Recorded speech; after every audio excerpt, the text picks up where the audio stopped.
vamos a pedir que el Señor en esta tarde nos muestre algunas cositas interesantes acerca de su palabra y sobre todo lo que les acabo de decir, hermano.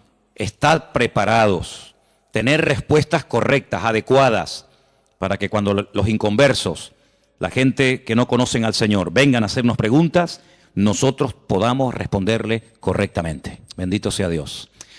Señor, te damos muchas gracias en esta tarde porque en tu palabra, palabra viva, palabra eficaz, encontramos las respuestas, la solución a muchas cosas que el mundo se pregunta e ignora.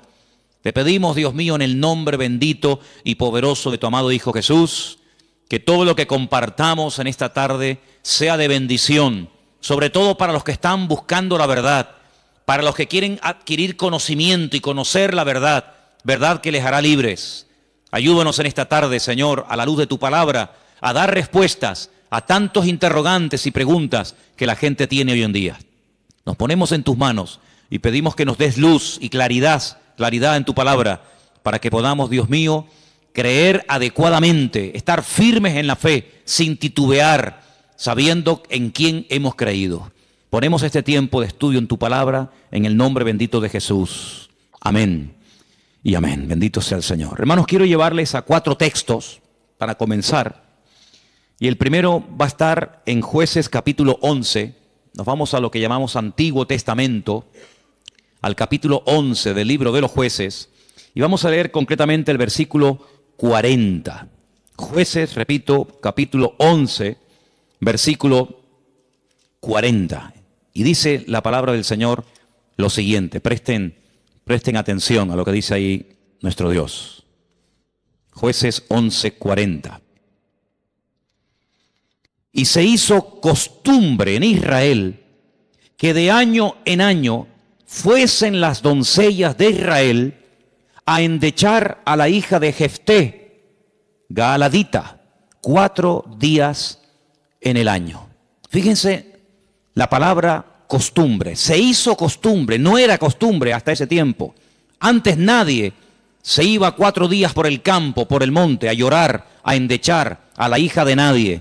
Pero ocurrió algo, ustedes conocen que Jefté hizo un juramento que fue una auténtica locura, y fue la de presentar a su hija en sacrificio al Señor.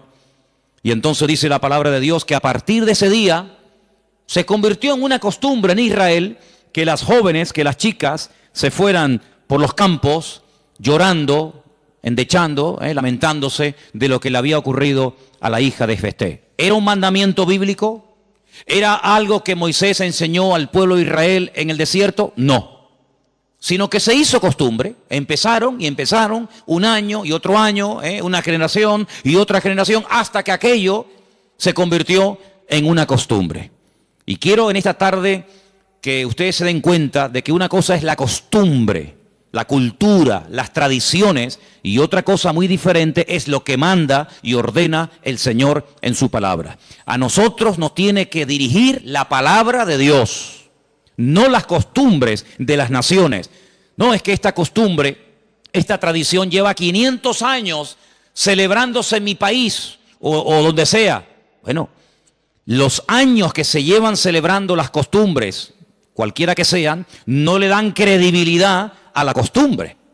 Durante muchos siglos era normal salir a una plaza pública y torturar o quemar a una persona, y todo el mundo iba como si fuera un espectáculo público, ¿verdad? Porque era la costumbre de la época. Bueno, pero eso no significa que como era la costumbre, pues está bien. Cuidado, la palabra costumbre, hábito, aparece desde un punto de vista positivo y desde un punto de vista negativo.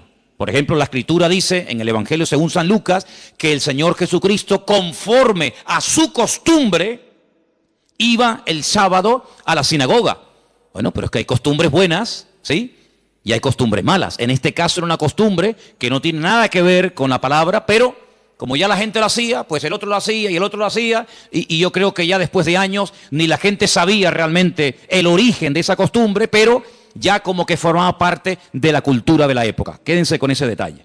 Nos vamos al libro de Isaías, capítulo 2.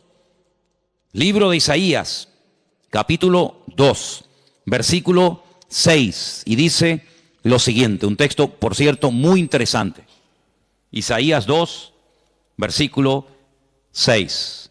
Ciertamente tú has dejado tu pueblo, la casa de Jacob, porque están llenos de costumbres traídas del oriente y de agoreros, como los filisteos que pactan con hijos de extranjeros.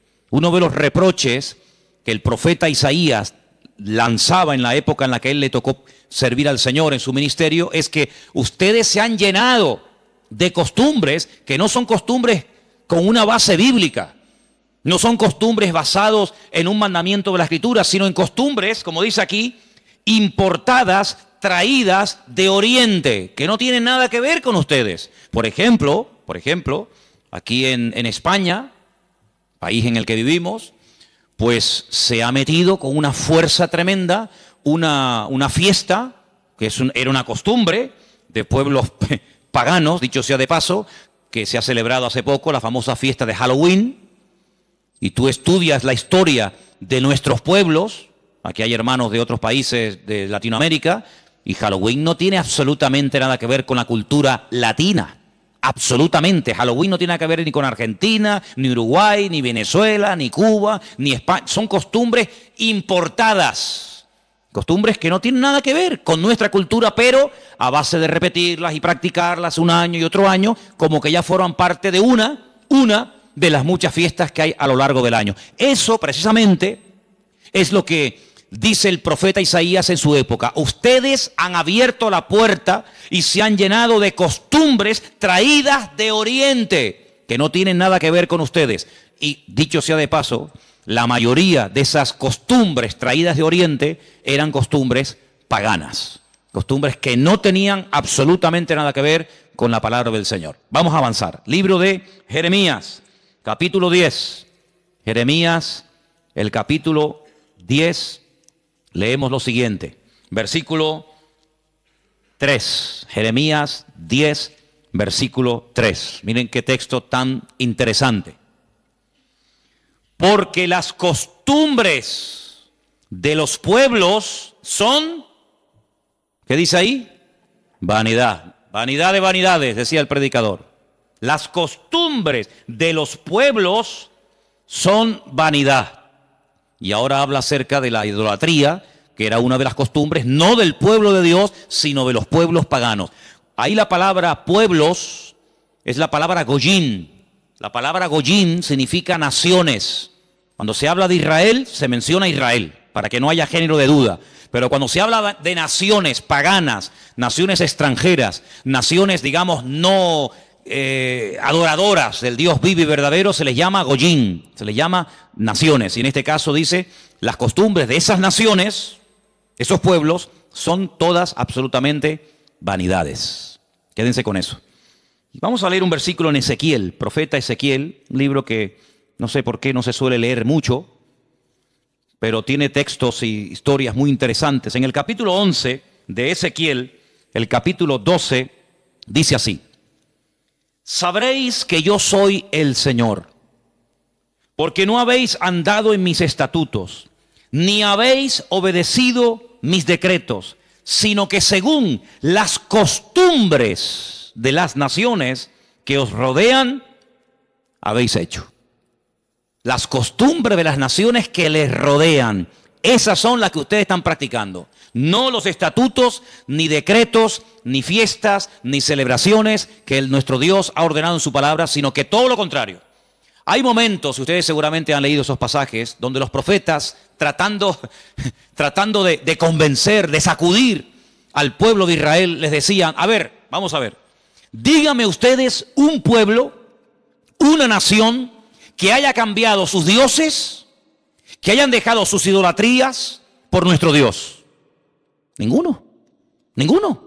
Los egipcios, mira que vieron milagros los egipcios, porque las famosas 10 plagas de Egipto eran milagros, eran demostraciones del poder de Dios, ¿sí o no? Totalmente. Dejaron los egipcios al convencerse de que sus dioses no servían para nada, que hicieron el ridículo. ¿Dejaron los egipcios su idolatría para creer en el Dios de los hebreos, en el Dios de Moisés? ¿Sí o no? Para nada. Es más, cuando salen de Egipto, ¿qué hace el faraón? Vamos a perseguirlos, vamos a atraparlos y llevarlos otra vez a Egipto para que sean nuestra mano de obra. No se convirtieron, no se arrepintieron. Y mira que vieron la gloria de Dios, un río lleno de sangre. Bueno, eso es algo tremendo. Cruzaban la calle y allí la gente tenía luz y alegría y vida. Y a este lado, muerte, los animales se morían llenos de úlceras, llenos de llagas, miseria, pobreza, muerte. Oiga, aquí hay una diferencia. Esta gente pinta con sangre de cordero las puertas de la casa y no se muere nadie. Y nosotros, los poderosos egipcios, incluido el faraón, se mueren todos los primogénitos. ¿Te parece poca diferencia? Y así podríamos hablar de otra, ¿verdad? Se convirtieron, dejaron su idolatría por el Dios de Abraham, de Isaac y de Jacob. No. Daniel, en Babilonia, ¿cuántas veces vieron la gloria de Dios a aquella gente? Vieron a Daniel sobrevivir toda una noche y no ser atacado por los leones cuando lo metieron en el foso. ¿Se acuerdan, sí o no? Vieron a aquellos 3 jóvenes que les habían cambiado el nombre, que no se quemaron dentro del horno de fuego. ¿Cambiaron? ¿Recapacitaron? Ninguno. Dice, ¿cómo es posible que ustedes habéis podido comprobar que ninguna nación ha dejado sus dioses, su paganismo, para creer en nuestro Dios? Y sin embargo, ustedes sí lo han hecho. Dejaron al Dios vivo y verdadero para adorar a Moloch, a Milcón, a Astaroth, a Asera, a Baal. ¿Cómo puede ser eso? Pues eso fue lo que pasó. Ellos cambiaron al Dios verdadero por aquellos dioses. Y dice el profeta Ezequiel en este pasaje, todo eso que habéis hecho son las costumbres de las naciones que les rodean, pero ustedes, en vez de influenciarles a ellos, que ellos se conviertan a ustedes, ha pasado todo lo contrario. Ustedes se han terminado convirtiendo a ellos. Han adoptado su forma de vivir, su forma de adorar, su forma de cantar, su forma de comportarse.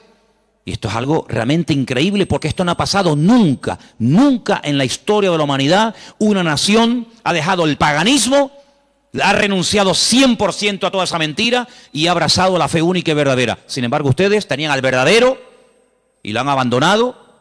Otros profetas utilizaban el término han adulterado, han sido infieles a vuestro Dios. ¿Para adorar a quién? Al Dios de las moscas. Al Dios de los excrementos, como hay por ahí un Dios también en la Biblia que se llama el Dios de los excrementos, para adorar a las criaturas en vez de adorar al Creador. Increíble, increíble. Entonces, los profetas que hemos leído, Jeremías, Isaías, Ezequiel y también en el libro de Jueces, dicen que todo eso, esas costumbres son todas vanidades. Y entonces nosotros como creyentes, que hemos, como dice la Biblia, pasado de muerte a vida, cuando nos convertimos al Señor, cuando salimos de donde hemos salido cada uno, pues tenemos con el paso del tiempo que no solamente decirle al Señor, Dios mío, gracias por haberme salvado, gracias por haberme perdonado los pecados, sino que quiero también pedirte, quiero que me ilumines, porque a lo mejor de mi antigua vida, cuando yo no te conocía, cuando andaba en la ignorancia, cuando estaba en la idolatría, en las costumbres que practiqué yo y mi familia durante toda la vida, Señor, quiero que tú me ilumines, por si acaso todavía puede ser que en mi vida, en mi familia, en mi forma de hablar, de pensar, de vestirme, etcétera, etcétera, todavía quedar algo que no está bien, pero que como lo hace todo el mundo, pues no parece que sea tan malo. Porque si os dais cuenta, hermanos, hay cosas que se hacen hoy en día que están mal. Pero sin embargo, como las hace todo el mundo, no se ven mal. Por ejemplo, a mí una de las cosas que me llama la atención cuando voy a lo mejor a algún supermercado, es que de un tiempo a esta parte, en la parte donde está todo lo que es los puros y los cigarrillos y todo esto, es increíble. ¿Os habéis dado cuenta lo que ponen como advertencia en las cajas de cigarrillos? El cigarrillo mata, el cigarrillo produce enfermedades pulmonares, cáncer y esto y lo otro. Pero ¿quién hoy en día iría por la calle poniéndole una multa a una persona por fumar? Nadie. ¿Por qué? Porque como lo hace todo el mundo, ya forma parte de una vida normal, pues no se ve tan mal. Pero cuidado, el que lo haga mucha gente no significa de que esté bien, ¿sí o no?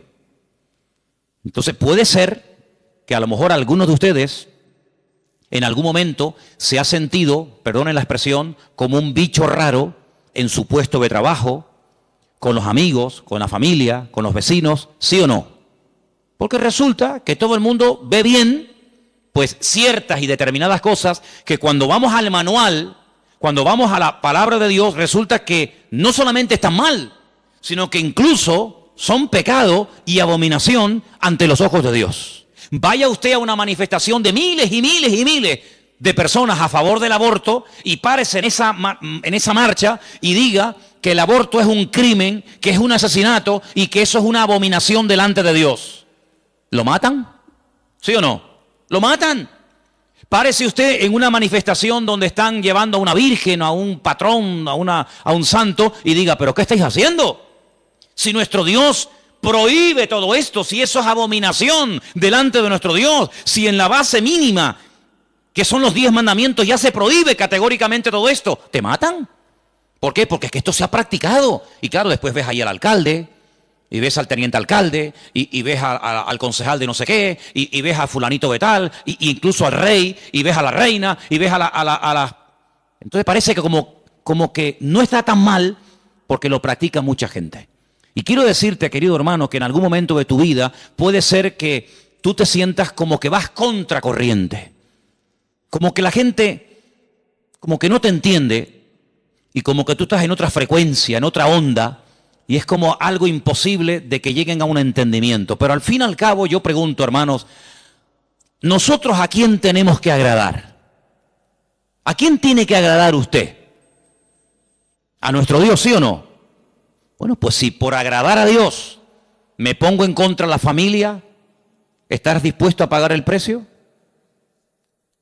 ¿Para qué te vas a bautizar? Con la edad que tú tienes. Si a ti ya te bautizaron tus padres cuando eras pequeñita, no lo pueden entender. Pero saben, hermanos, nosotros, repito, primero a quien tenemos que rendir cuentas a nuestro Dios. Y en segundo lugar, tarde o temprano, como dije el domingo pasado, la fe. Y cuando hablo de la fe, yo no me refiero solamente a la creencia, sino me refiero, cuando hablo de la fe, también aglutino nuestro estilo de vida. Porque nuestra fe es un estilo de vida. Somos diferentes, ¿sí o no? Somos diferentes. Somos diferentes a la hora de hablar, a la hora de pensar, a la hora de reaccionar ante una situación. Somos diferentes, lo queramos reconocer o no, somos gente diferente. Eso incluye también el concepto fe.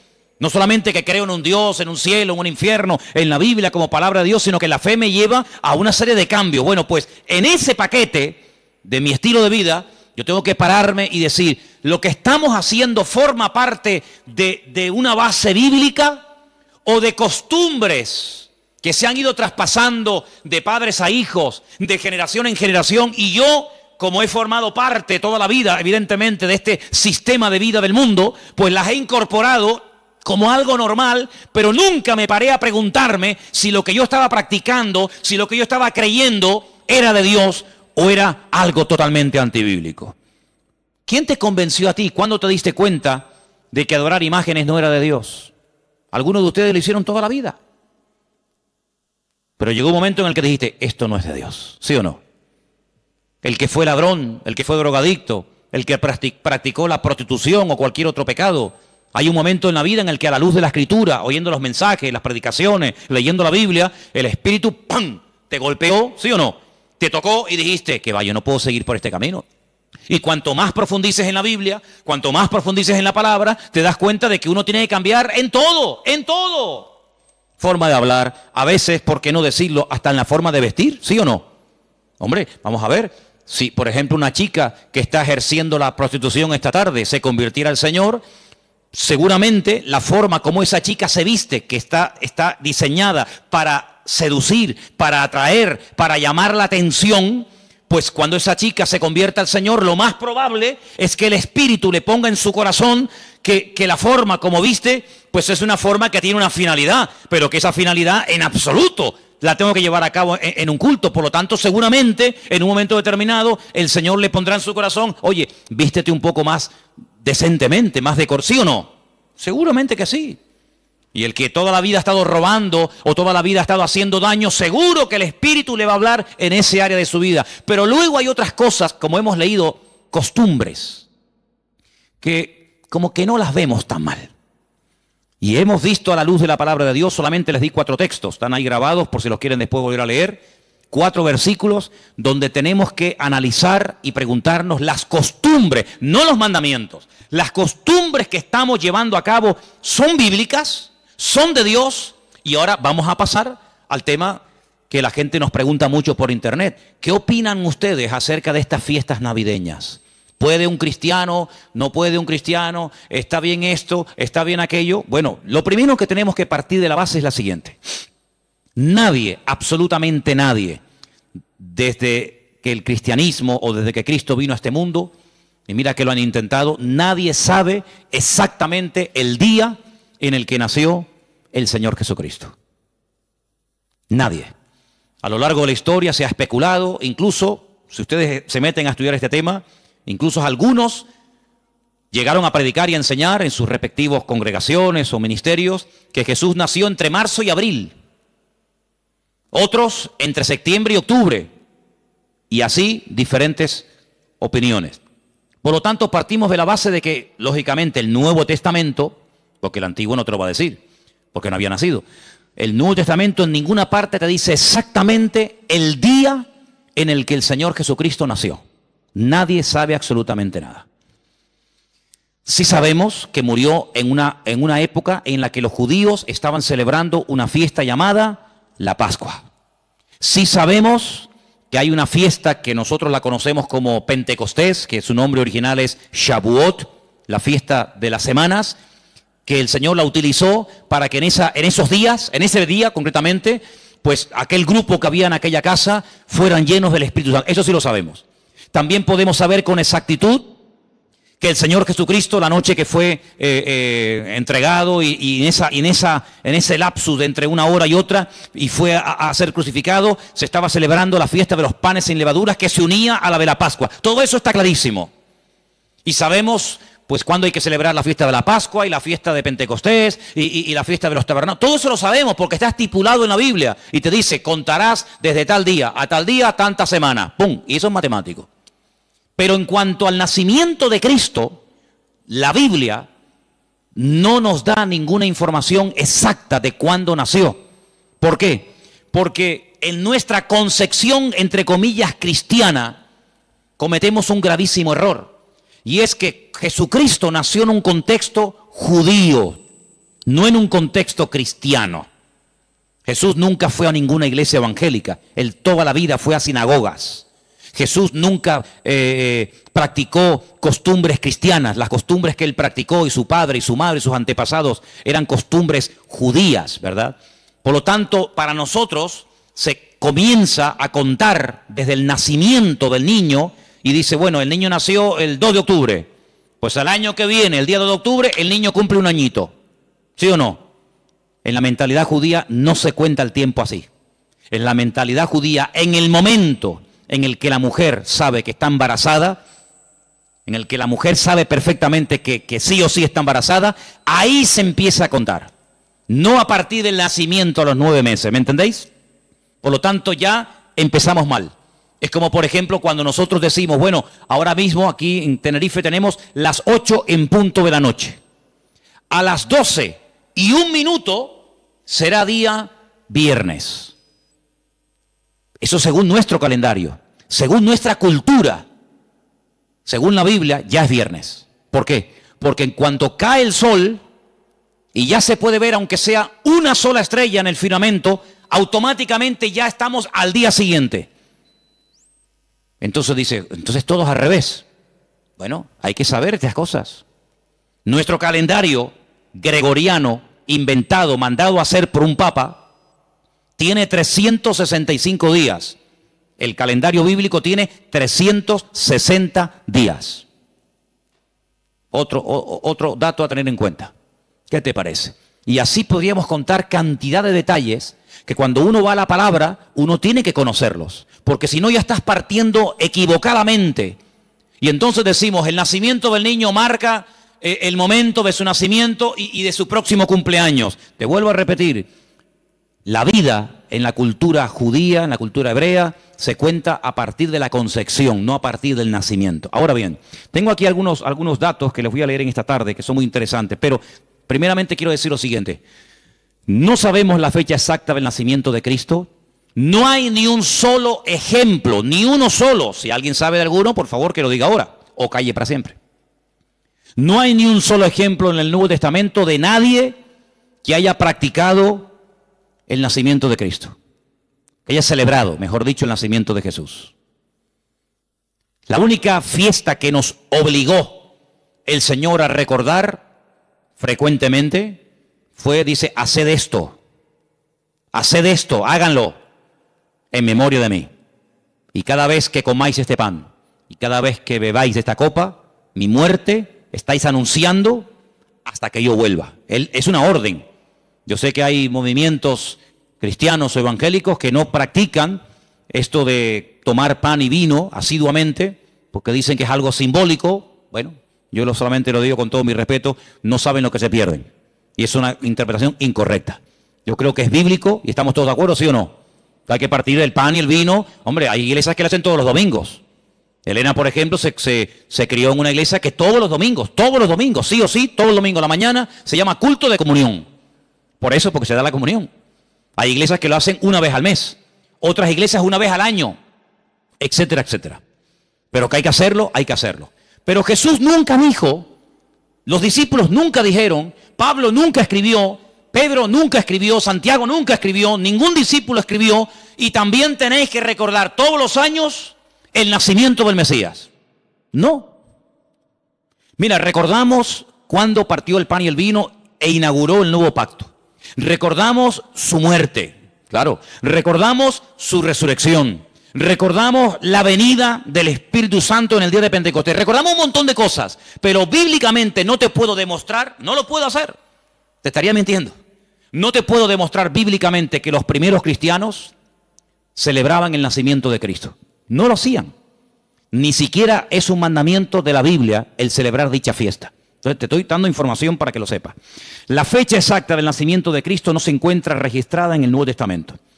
Ahora, el famoso día 25 de diciembre ha sido un día que en el mundo pagano, en el mundo greco-romano, ustedes saben que estaban los babilónicos, luego vinieron los medos persas, a continuación los griegos y después los romanos. El Antiguo Testamento, lo que llamamos vulgarmente Antiguo Testamento, termina con el imperio medo-persa.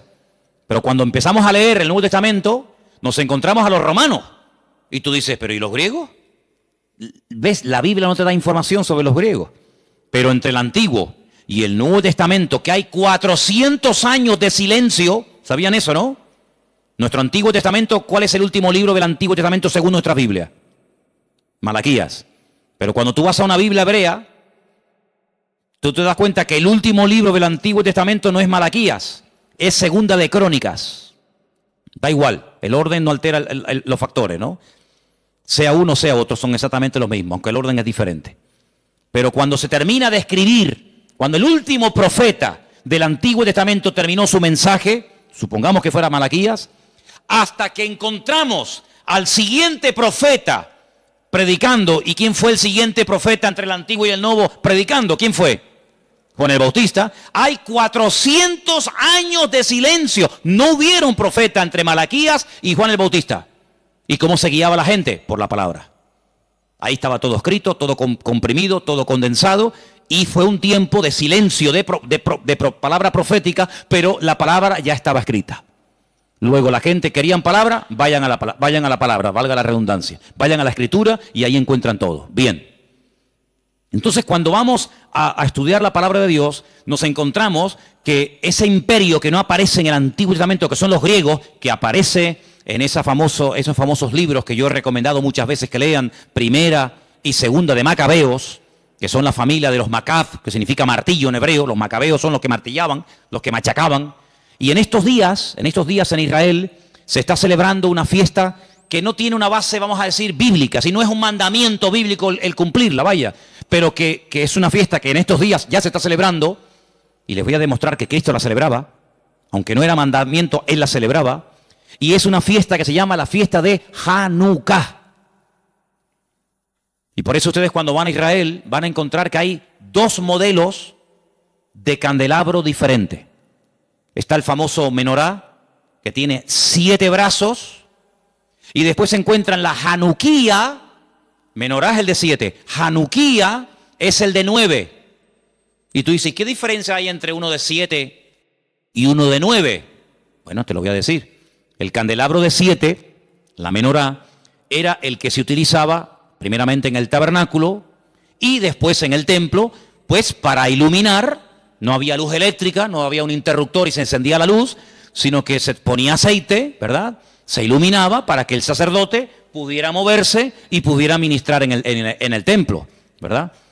Ya dimos en su día una explicación de que el primer versículo, quédense con este dato, el primer versículo de los primeros 5 libros de la Biblia, Génesis 1.1, Éxodo 1.1, Números 1.1, Levítico 1.1 y Deuteronomio 1.1, nos explican todo lo que tiene el menorá. ¿Cuántas palabras tiene en hebreo el primer versículo de Génesis? 7. 7 brazos. Otra característica de la menorá la encontramos en Éxodo 1.1 y así sucesivamente. Pero no voy a entrar en detalles acerca de eso. Pero en la época de los seleucidas, en la época de los griegos, déjeme que les cuente algo de historia, que es bueno saberlo. Cuando Alejandro Magno muere, dicen que era homosexual, no dejó descendencia. Es el único imperio que pervive después de la muerte del emperador, pero no en sus hijos, sino en sus generales. Por eso Daniel, cuando está en Babilonia, dice que él vio a un leopardo con 4 cabezas. Y las 4 cabezas son los 4 generales que cuando Alejandro Magno muere, se reparten en 4 pedazos el mundo que había conquistado Alejandro Magno, ¿verdad? Uno de los trozos que se reparte tenía que ver con Israel. Y allí estaba el famoso Antíoco Epifanes, que era terrible, terrible. Ese fue el que se atrevió a meter a un cerdo dentro del lugar santísimo y sacrificarlo y de esa manera, bueno, humillar y avergonzar a Dios y en fin, tantas cosas, ¿no? Esa es la famosa abominación desoladora, la profanación del lugar santísimo. En esa época de los griegos había una familia compuesta por una serie de hermanos que se propusieron restaurar la vida política y espiritual de Israel.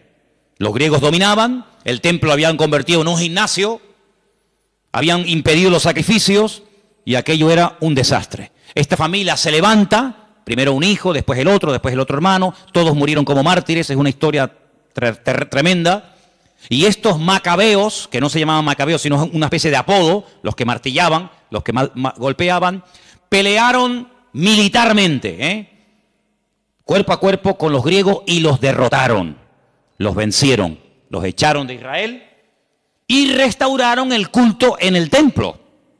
Pero resulta que el aceite que se utilizaba para las lámparas del candelabro, en este caso de la menorá, no llegaba, porque lleva un proceso y se tarda un tiempo en elaborar ese aceite específico para la menorá.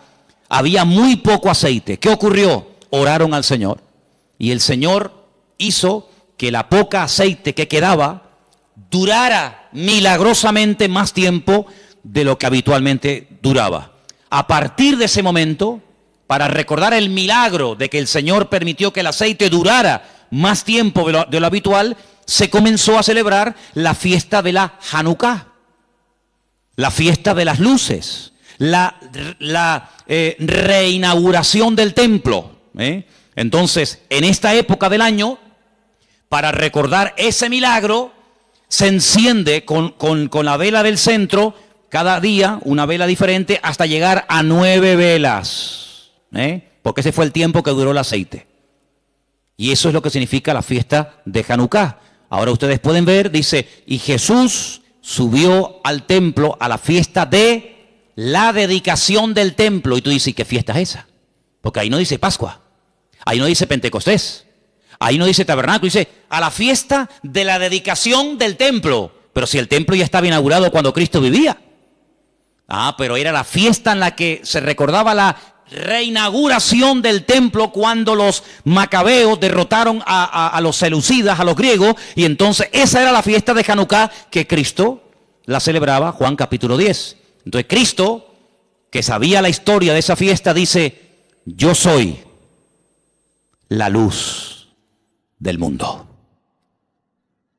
Y la gente sabía lo que estaba diciendo, porque así como esta aceite, esta luz se enciende, yo soy ahora la luz del mundo. Y posteriormente a sus discípulos le dice, y ahora también vosotros sois la luz del mundo. Y todo está basado en algo que pasó en aquel tiempo. Entonces, cuando vamos al Nuevo Testamento, nos encontramos que nos dice la Biblia quién gobernaba en el Imperio Romano en el tiempo del nacimiento de Cristo. Pero cuando se hace el calendario gregoriano o cristiano, vaya, el que tenemos ahora mismo nosotros, se cometió una gravísima equivocación. Algunos calculan que del verdadero calendario bíblico al que usamos actualmente puede haber una diferencia entre 4 y 6 años. Es decir, que en vez de estar ahora en el 2015, estaríamos ahora 4 años o 6 años más de lo que estamos. Y eso es bueno saberlo, porque la Biblia nos da datos acerca de lo que va a ocurrir en cada tiempo, y por eso estamos viendo profecías cumplidas nosotros en este momento, que tú dices, pero no me encaja el tiempo. Claro, no te encaja el tiempo si te llevas por el 2015, pero si te llevas por el calendario bíblico, te encaja todo de una forma maravillosa, porque Dios no se mueve con el calendario inventado por Don Gregorio, sino Él se mueve por el calendario inventado y creado y dado por Él en su bendita palabra. ¿Cuántos dicen amén? Entonces, sigo leyendo esto que está muy interesante. La historia de la Navidad parece tener los primeros antecedentes entre el 320 y 353 después de Cristo. Es decir, que hasta el 350 y pico después de Cristo, ningún cristiano, ninguna iglesia practicaba o celebraba lo que vulgarmente llamamos la Navidad. Durante más de 300 y pico de años, esto no existía. ¿Qué te parece? Yo dije un día que si ustedes quieren ver la transformación terrible que experimentó el cristianismo, tienen que leer detenidamente lo que pasó en el Concilio de Nicea. Ahí en Google, se meten, Concilio de Nicea, estudien, lean lo que allí pasó. El cristianismo del 300 para atrás era diferente al cristianismo que se vive hoy en día del 300 y pico hasta nosotros. Todo cambió, hermanos, todo cambió. Entonces fue en esa época, en ese tercer siglo, cuando se comenzó a decir que Cristo había nacido el 25 de diciembre. ¿Por qué? Porque era la fiesta, era el día más pagano del año. Se celebraba el culto al dios Saturno, y el dios Saturno era el dios de las cosechas, y era un día de celebración, pero de celebración pagana, de sacrificios en agradecimiento al dios Saturno. Era el solsticio de invierno en el hemisferio norte, y ahí dijo alguien, bueno, vamos a utilizar el día más pagano del año cuando se adora al sol, vamos a utilizarlo y lo vamos a cristianizar para que de esa manera también nosotros los cristianos formemos parte de la festividad y de la alegría a nivel mundial. Desde finales del siglo IV, el cristianismo, comienza con la famosa tradición de la Navidad, y el Papa Julio I dijo que Jesús había nacido el 25 de diciembre. ¿De dónde lo sacó? De ninguna parte, se lo inventó, porque la Biblia no dice que Jesús nació el 25 de diciembre, pero él, como era el Papa, cualquiera le llevaba la contraria. Era el día en el que se celebraba, como acabo de decir, el solsticio de invierno en la antigüedad, y era el día en el que las costumbres y las tradiciones heredadas, las costumbres y mitos y leyendas más aberrantes se llevaba a cabo, y entonces se utilizó para que la gente supiera que también Cristo había nacido en esa época, y de alguna manera pues utilizar el paganismo, utilizar las festividades, pues para decir, bueno, Cristo también nació en esta época, ¿no? En el año 540, un monje llamado Dionisio, cuyo apodo era el Exiguo, en el cálculo de las fechas propició la fijación de una fecha errónea en cuanto al nacimiento de Cristo. El error incluso hasta en el año, porque se cree que Jesús nació 4 o 6 años antes de lo que realmente esta gente decía. El tema de las fechas, ya hemos dicho, es algo muy controvertido. Pero al final se llegó a la conclusión de que Cristo había nacido en esa época, y los cristianos comenzaron a practicarlo como parte de la cultura o de la tradición. Hay muchos relatos en los que cuenta la historia que miles y miles de cristianos se dejaron matar, quemar, crucificar y torturar hasta la muerte porque se negaban a celebrar la famosa Navidad el 25 de diciembre. Así que hermanos nuestros en la fe han muerto quemados, torturados y crucificados por negarse a formar parte de una fecha inventada, creada por el hombre, rodeada de paganismo, donde una de las costumbres que había era sacrificar toros, sacrificar animales, cortarle los testículos a estos animales y colgarlos en los árboles. De ahí viene la famosa costumbre de colgar bolitas en los árboles, de la costumbre pagana de aquellos degenerados griegos y romanos que hacían este tipo de ofrendas y de sacrificios a sus dioses, y de ahí pasó. Luego se prendía fuego al árbol, pero claro, prender fuego al árbol, pues en una casa particular es una temeridad, y entonces a alguien con el paso del tiempo se le ocurrió ponerle un montón de luces para que represente aquel fuego, que evidentemente no se puede hacer hoy en día por sentido común, pero entre las bolitas y el fuego que se pone, las luces que se pone, pues es lo más parecido a aquellas bolitas que se ponían colgadas en los árboles, y al mismo tiempo las luces representan el fuego que por cuestiones obvias no se pueden poner hoy en día. Así que Jesús no nació el 25 de diciembre, pero escuchen esto porque es muy interesante. La explicación más consistente de los historiadores es que el origen de la Navidad se tomó entre el siglo III y IV, ya lo hemos dicho, ¿verdad? El porqué de la elección de esta fecha, bueno, se relaciona con la necesidad de la reciente oficializada religión cristiana de imponerse sobre las tradiciones de los cultos paganos romanos. En aquel tiempo el mundo estaba dominado por el Imperio Romano, se adoraba a Saturno, como el Imperio Romano a través del emperador Constantino supuestamente se había convertido. Dejemos de celebrar en el 25 de diciembre la fiesta a Saturno, pero claro, ahora está todo el mundo acostumbrado a practicar el 25 de diciembre a Saturno, ¿y ahora qué hacemos? Ahora somos cristianos. Bueno, pues sigamos celebrándolo igual. Pero a Saturno, ya no podemos, somos cristianos. Bueno, a Saturno no, a Cristo. El mismo perro, pero con distinto collar.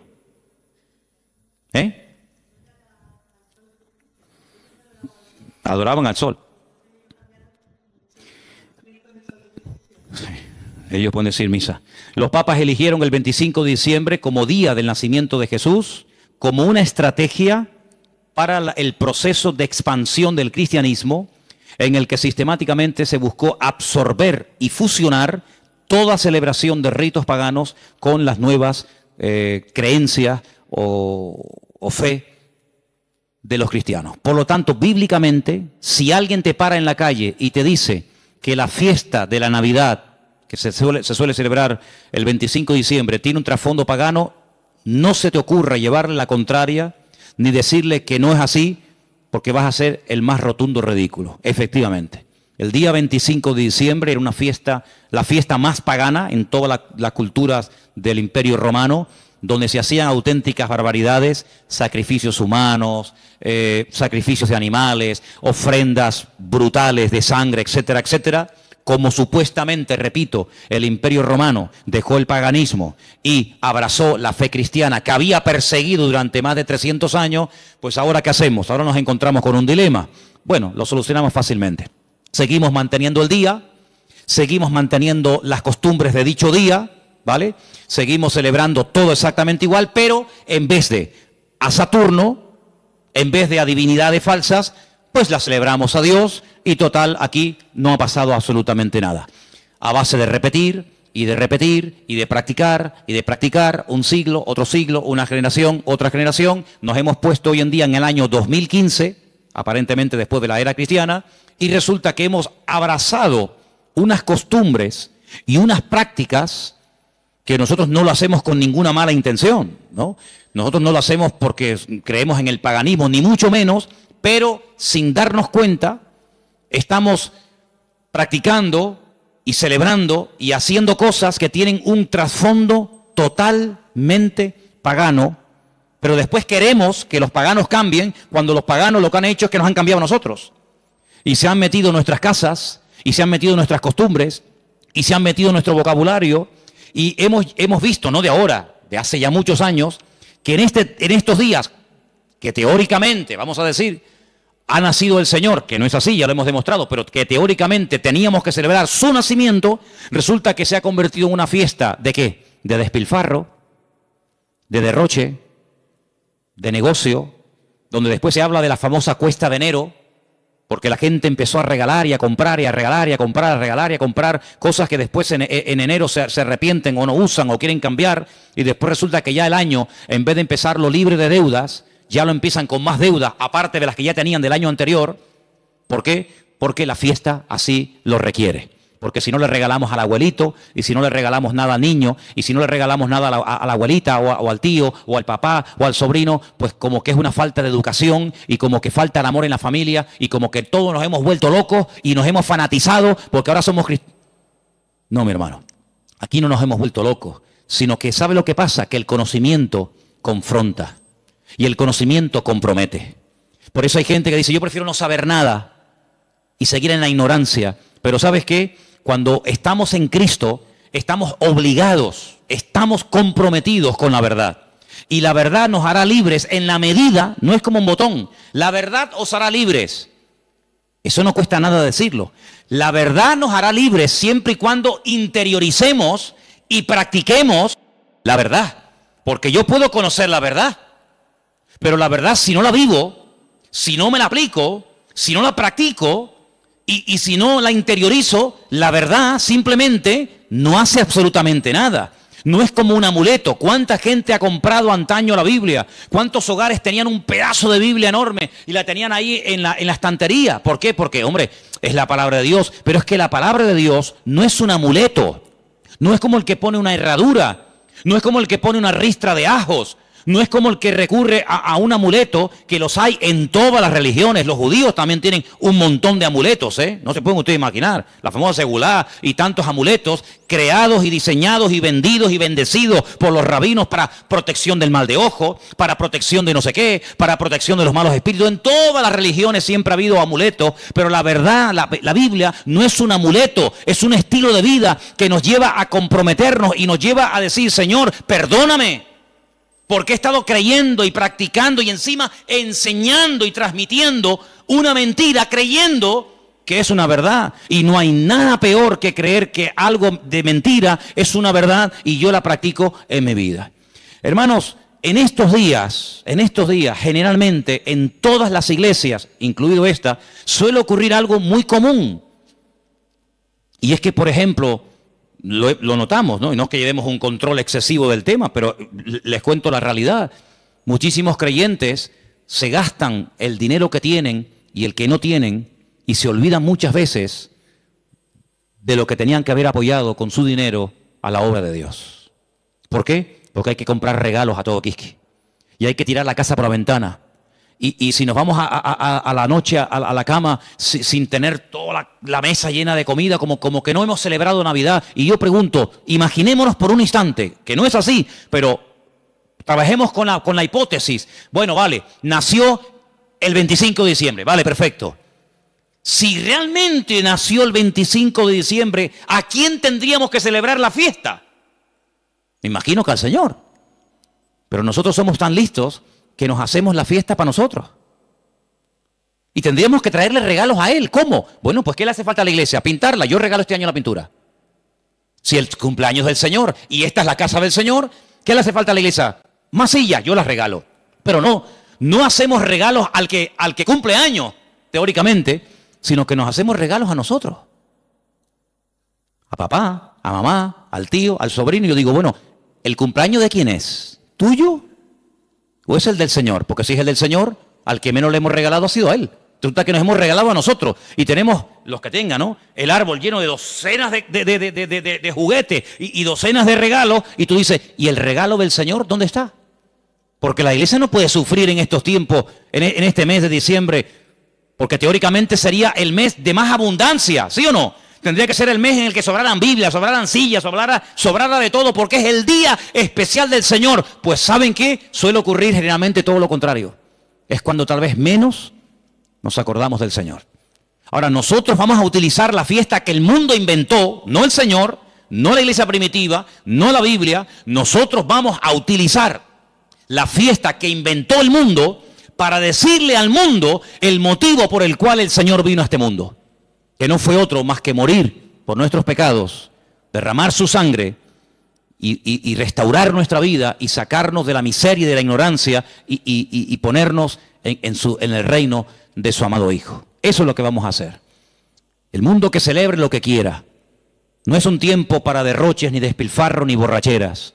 No es un tiempo para trasnochar y tirar la casa por la ventana y parece que si no le regalo un suéter o un pantalón o una camisa, fulano se enfada y me mira, pues que me mire como quiera. Pero no es un tiempo para nosotros. Tendría que ser en todo caso un tiempo de más oración, de más compromiso, de más reuniones, de más entrega. Tendría que ser eso si verdaderamente nació en esta época. Tendría que ser eso, pero lamentablemente vemos que no lo es. Y entonces, amados hermanos, resumiendo un poco todo esto, ¿qué vamos a hacer nosotros? Vamos a decirle al mundo, claro, nosotros creemos que Él vino. ¿Cómo no lo vamos a creer? Nosotros creemos que Él nació y que Él vivió en esta vida y que Él murió y que Él resucitó y que digan lo que quieran, pero vino con propósito, vino con un objetivo, no vino para entretenernos, no vino para que ahora en diciembre tiremos la casa por la ventana, luego en abril, marzo, abril, volvamos a recordar toda la tragedia de la sangre, de la muerte, de Pilato, de la crucifixión, de la tumba, de los latigazos, etcétera, etcétera, y el resto del año no, hermano. No vamos a dejarle al mundo que nos diga cuándo y dónde tenemos que celebrar lo que tendríamos o no que celebrar. ¿Qué es lo que tenemos que celebrar? Lo que dice la Biblia. Haced esto en memoria de mí. Ahí tienes ya un ejemplo. Si dice el Señor, nos dice el Señor, haced, cumplid con esto en memoria de mí. Bueno, ahí tenemos una obligación, pero en ninguna parte mi Señor, nuestro Señor, ni a ti ni a mí nos dice, y una vez al año recuerden que el 25 de diciembre yo nací. Porque dicho sea de paso, cuando Cristo nació, la palabra diciembre ni existía.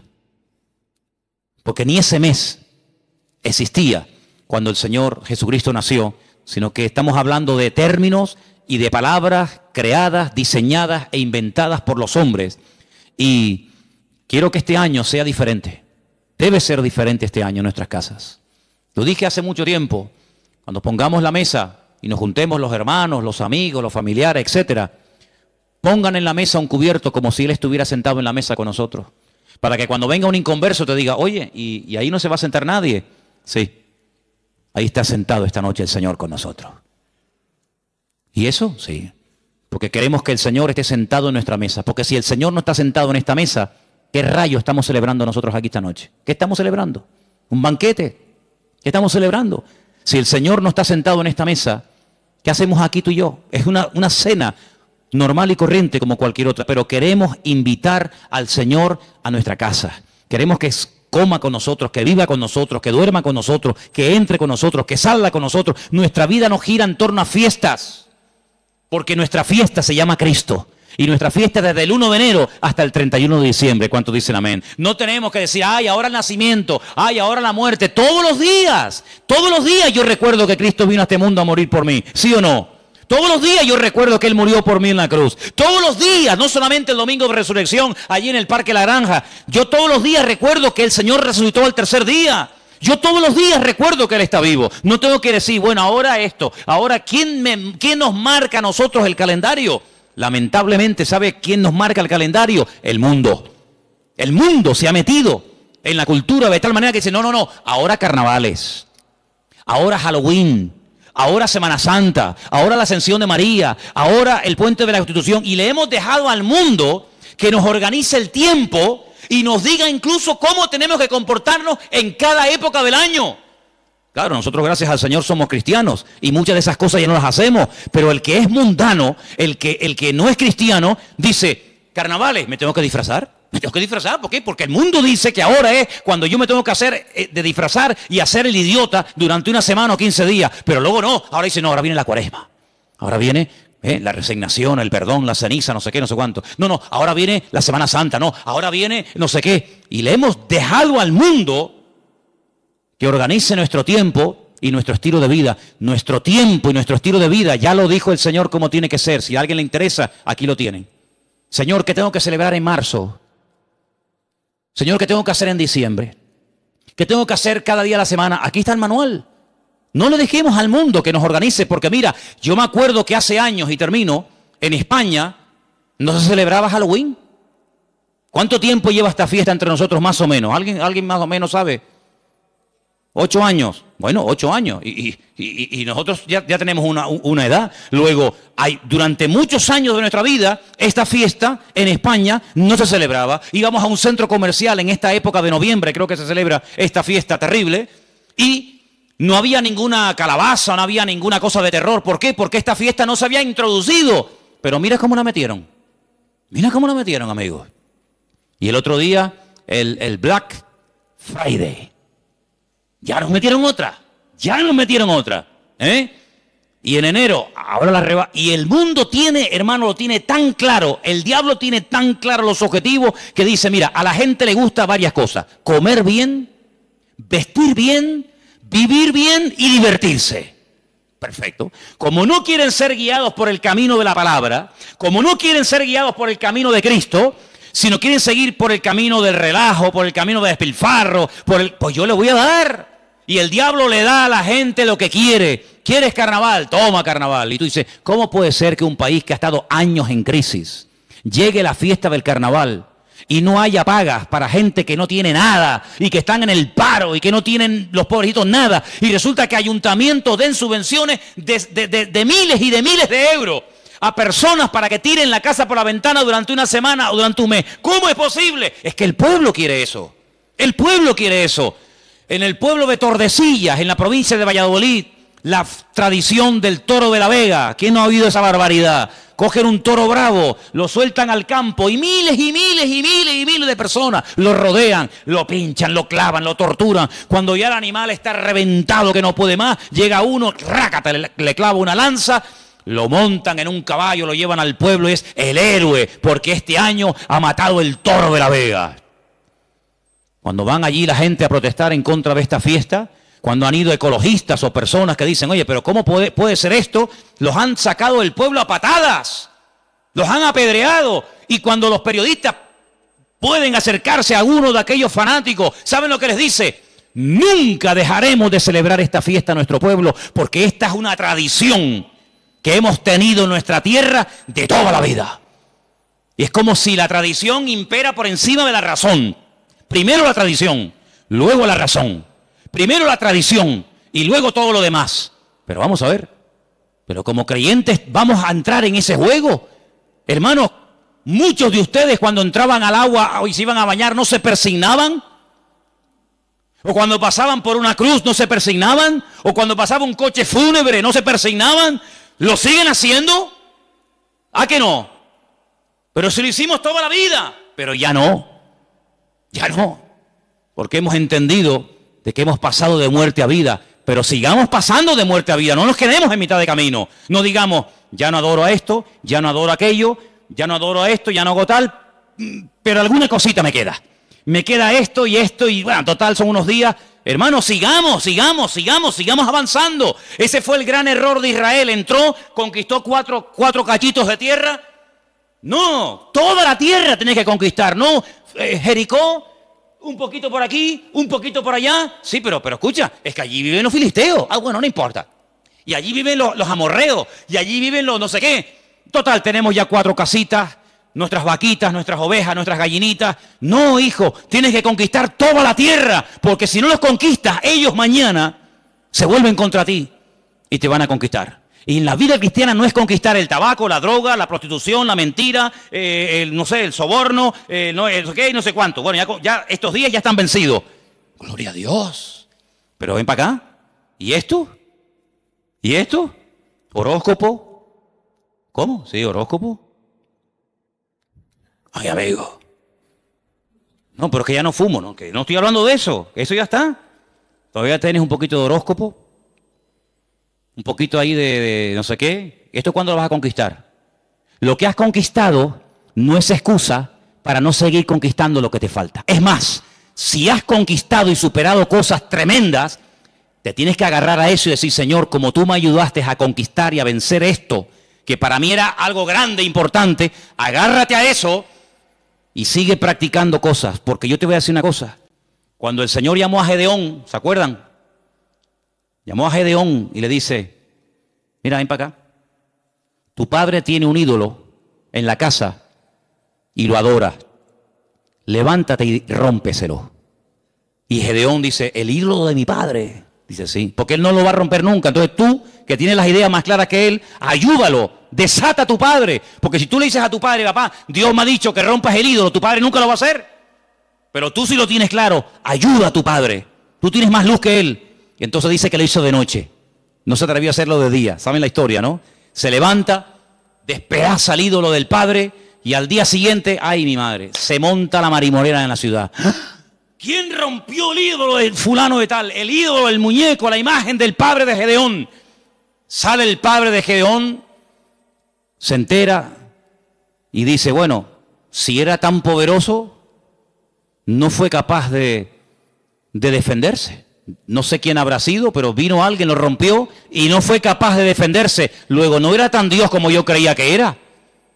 Fíjate que el hijo ayudó a que el padre se diera cuenta de que había estado adorando a un muñeco, creyendo que era un Dios poderoso, y cuando le atacaron, como es un ídolo, no pudo defenderse. Mira como un pequeño detalle, bueno, pequeño, como un gran detalle de su hijo, le ayudó a su padre a decir, oye, gracias, porque hoy me he dado cuenta de que yo estaba adorando a muñecos. Hermano, hay gente que a lo mejor dice, mira, yo esto lo voy a dejar de hacer. ¿Por qué? Porque no es de Dios. Pero hay gente que no tendrá la fuerza. ¿Por qué? Porque la costumbre, la tradición, la familia, la sociedad, no sé qué. No te preocupes. Yo le digo a la gente, mira, ¿usted le da miedo romper los muñecos que tiene? Ay, sí, porque me da cosita. Tráigaselo, que yo se los rompo. Yo le ayudo.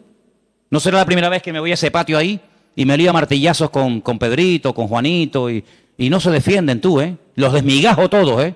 Y no se defiende ninguno.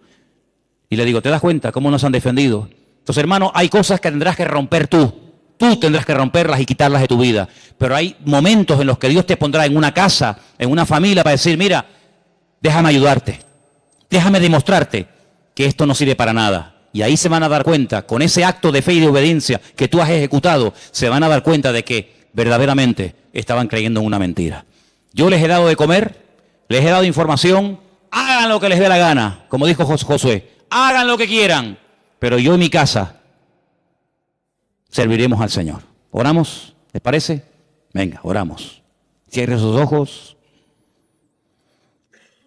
y recuerde lo que ha oído esta noche, porque el conocimiento compromete y confronta, y sin confrontación no hay cambio. Por eso esta noche Dios te ha dado una información y te ha dicho, esto viene de esto, esto y esto. Tú sabrás lo que haces. Pero te damos gracias porque tu palabra es luz. Es una lumbrera, es una antorcha que alumbra en medio de las tinieblas, en medio de la oscuridad. Y en esta noche, Señor, en este día, queremos pedirte, Señor, que nos dé fuerzas para que podamos terminar todos y cada uno de tus hijos este año en una rotunda victoria, contundente, real y genuina. Oramos por todos los hermanos, por todas las personas que a lo largo de la tierra nos están viendo y siguiendo cada semana, culto tras culto. Desde aquí, desde Tenerife, bendecimos a esas miles y miles de personas que nos escriben, que nos ven, que nos oyen. Señor, queremos pedirte por ellos para que los bendigas y para que juntos podamos extender el reino de Dios, las verdades del Evangelio, las verdades que salvan, que transforman las vidas, que son las verdades de tu palabra. Libéranos de cualquier temor. Rompe en nosotros toda atadura a la tradición, a la costumbre. Rompe todas esas costumbres paganas que a veces hemos cultivado y hemos practicado durante años sin darnos cuenta lo que hemos estado haciendo, Señor. Que en nuestros hogares, en nuestras vidas, en nuestras congregaciones, Señor, haya libertad, haya verdad. Y gracias te damos porque tu verdad, tu palabra libera, y queremos ser libres de todo engaño, de toda ignorancia, de toda mentira. Y te damos gracias porque hasta aquí Hasta aquí podemos decir, el Señor nos ha ayudado. Hasta aquí el Señor nos ha bendecido. Y hoy no adoramos a nada ni a nadie más que al Señor nuestro Dios. Recibe toda la gloria, mi Señor. Recibe toda la honra. Y que en esta noche salgamos de este lugar con las ideas claras, sabiendo lo que tengo y lo que no tengo que creer y practicar. Porque tu palabra siempre habla y yo acepto que el Señor ha hablado a mi vida esta noche. Y toda la gloria para ti, mi Dios. En el nombre de Jesús.